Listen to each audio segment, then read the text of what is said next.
प्रश्न तिसरा. भारताचे सध्याचे संरक्षण मंत्री कोण आहेत? पर्याय आहेत: अ. राजनाथ सिंह, ब. अमित शहा, क. निर्मला सीतारामन, ड. नरेंद्र मोदी. आणि याचे योग्य उत्तर आहे पर्याय अ.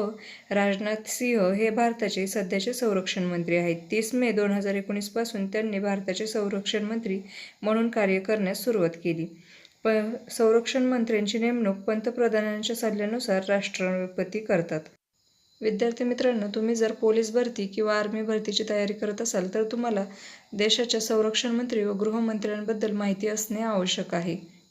कारण हे दोन्ही मंत्री किंवा दोन्ही खाते हे पोलीस खाते व सैन्य दलाशी संबंधित आहे. चला तर याबद्दल डिटेलमध्ये माहिती पाहू. सध्याचे भारताचे संरक्षण मंत्री हे राजनाथ सिंह आहेत, तर भारताचे गृहमंत्री हे अमित शहा आहेत. संरक्षण मंत्री यांच्यावर देशाची बाह्य सुरक्षा राखण्याची जबाबदारी असते, तर गृहमंत्री यांच्यावर देशाची